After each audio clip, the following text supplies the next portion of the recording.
जगन्नाथ मंदिर से दर्शन करने के बाद अब दूसरे मंदिर में जा रहे हैं। तो आप हमारे हिमाचल प्रदेश से जो आए हैं श्रद्धालु उसके सब दर्शन कर आपको रूबरू करा रहा हूँ। श्री रंगनाथ मंदिर के दर्शन कराने के बाद अब हम दूसरे मंदिर में जा रहे हैं वृंदावन धाम में। राधे राधे सबको मनोकामना पूरी करे भगवान की जय हो। राधे राधे राधे राधे राधे राधे राधे राधे। चप्पी मार के बैठना है। ये कपड़े ऐसा नहीं करना कि मेरे कपड़े हो जाएंगे गंदे। गंदे कपड़े नहीं होंगे। जो भी है इसके रथ के अंदर है। कहते हैं चित्रकूट की राम रथ और वृंदावन की धूल और ये उड़ के मस्तक लगे पाप हो सब दूर धूल। देखो ये मंदिर का नाम है रंगनाथ भगवान का मंदिर।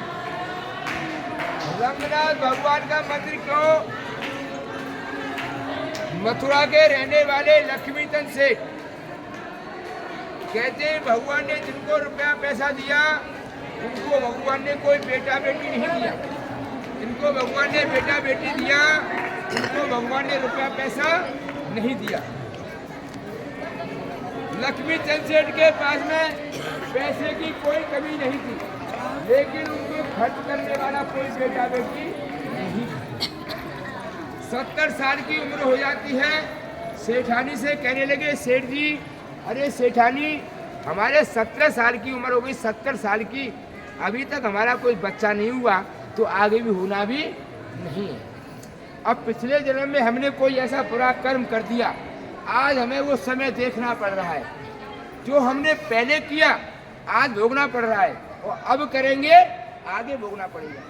इसलिए आगे ऐसा करो, आगे के लिए ऐसा रास्ता बना के चलो कि हमें जो ये समय नहीं देखना पड़े। अब क्या है, अब तो हमारा बुढ़ापा आ गया, अब तो प्रभु का नाम लेना चाहिए। ये कह करके सेठानी को सेठ जी निकल जाते हैं हरिद्वार के पास ऋषिकेश। वो जंगल में जाने लगे भगवान का भजन करने के लिए। उधर से उनके गुरु थे, उनका गुरु का नाम था रंगाचार्य जी महाराज।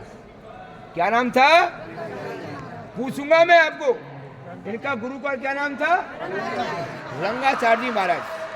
उधर से जब निकल के आ रहे थे तो इधर से सेठ जी जा रहे थे। दोनों गुरु और शिष्य का मिलन हो जाता है। कहने लगे गुरु जी अपने शिष्य से, अरे बेटा लक्ष्मीचंद आप इधर कहाँ जाते हो? कहने लगे लक्ष्मीचंद गुरु जी मैं प्रभु का भजन करने जा रहा हूँ। बोले बेटा तू इस जंगल के अंदर में प्रभु का भजन करने जा रहा है, तुझे भजन नहीं होगा, तेरी जात ही हत्या हो जाएगी। कहने लगे महाराज क्यों? इस जंगल के अंदर में बेटा बड़े बड़े भयंकर जानवर हैं, हाथी घोड़े सिंह शार्दूल। तू अंदर जाएगा, अंदर जाते ही तुझे वो खा जाएंगे। तो लक्ष्मीचंद बेटा बेचारा आंखों में आंसू आ गया और रोने लगा। राधे राधे बैठ जाओ। लक्ष्मीचंद रोने लगा और रो रहा है। और क्या कह रहा है? तो गुरुजी कहने लगे बेटा आप रोए क्यों? गुरुजी मैं इसलिए रोया कि मैं भगवान का भजन करने जा रहा था और यहाँ भी मेरे दुश्मन पैदा हो गए। गुरुजी कहने में कोई और ही है, मुझे सत्य बता दे। कहते गुरु से कपट मित्र से चोरी, या हो निर्धन या हो कोरी। बेटा गुरु से कपट नहीं करना चाहिए। तो कहने लगे प्रभु जी मैं आपको बताता हूँ सत्य कि मेरे कोई संतान नहीं और संतान के कारण मैं प्रभु का यहाँ भजन करने आया। और मैं सारे तीर्थों में गया, सारे तीर्थों में जाकर के मैंने अपनी मनोकामना मांगी, लेकिन किसी भी तीर्थ ने मेरी मनोकामना पूरी नहीं की। गुरुजी कहने लगे बेटा आप रहने वाले तो मथुरा के हो ना? मैंने गुरुजी हाँ। तो बेटा आप मथुरा के पास में छोटा सा धाम है वृंदावन धाम, जो मनोकामना को पूरी करने वाला मंदिर वृंदावन बिहारी। आप वहाँ जाओ बेटा, मेरे कहने से तुम्हारी 1 साल के अंदर में मनोकामना पूरी हो जाएगी। एक जब गुरुजी ने ये आज्ञा दिया, लक्ष्मीचंद सेठ वापस आ गए। मथुरा आकर के अपनी घरवाली को साथ लिया और घरवाली को साथ लेकर के इसी मंदिर में आए। जाकर के वहाँ उन्होंने मन्नत मांगी, हे प्रभु मेरे कोई बेटी बेटा हो जाएगा तो मैं वृंदावन के अंदर में एक मंदिर बनाऊंगा। वहां से उनको क्या मिलता है? वहां से उनको मिलती है मनोकामना की माला। मनोकामना को भूल गया। बच्चों की उम्र हो गई 5 साल की। भगवान ने सपना दिया बच्चों को, अरे बेटा तेरे माता पिता ने मुझे वचन दे के गए थे मेरा पुत्र हो जाएगा तो मैं मंदिर बनाऊंगा, लेकिन बेटा मेरा काम था मैंने तो कर दिया, लेकिन तुम्हारे पिता को भी आज नहीं आया। बच्चों ने माँ को बताया, माँ हमको सपना हुआ है। माँ बोली बेटा पापा जी को आने दो बताऊंगी। सेठ जी व्यापार से आ गए। सेठानी ने सेठ जी को बताएगा बच्चों को भगवान ने सपना दिया। सेठ जी कहने लगे कोई बात नहीं, अभी मरे नहीं जा रहे, मंदिर बनाए देंगे। ये कह के फिर निकल गए। 7 साल के बाद फिर सपना दिया बच्चों को।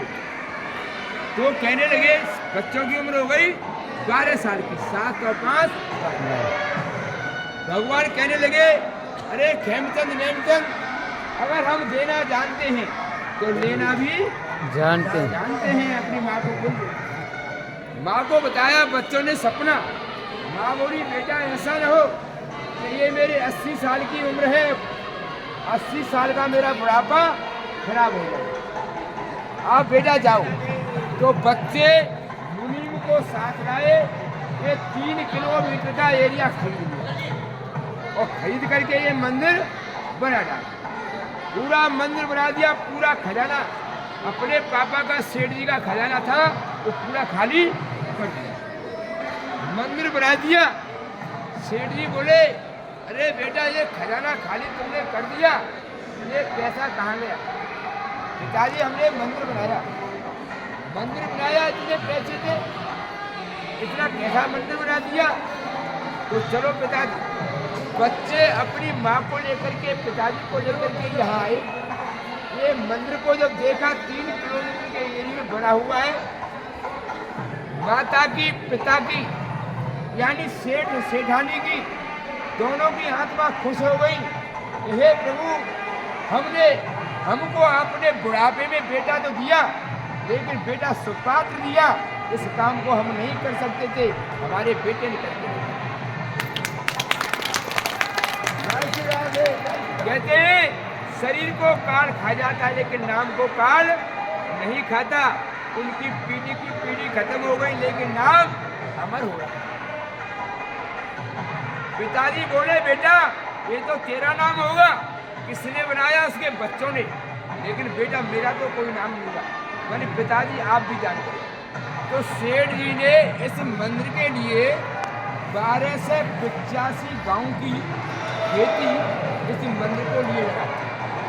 उस मंदिर के पैसे, उसी खेती के पैसे से, उस जमीन के पैसे से मंदिर में खर्चा चलता है। आप लोगों के पैसे में खर्चा नहीं।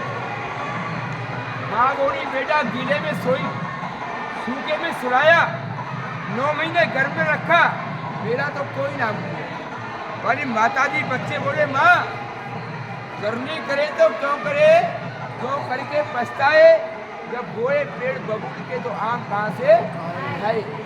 भैया आप करोगी आपको मिलेगा, पापा ने किया पापा को मिलेगा, तो जो हमने किया आप भी कुछ करो। तो माता ने इस मंदिर के लिए 81 मन सोना, कितना? 81 मन सोना, 85 मन चांदी, ये तराजू से तोल के जाए। तो इस मंदिर के अंदर में सोने और चांदी की किवाड़े मूर्तियां हैं। 12.5 मन सोने का खंभा लगा हुआ है।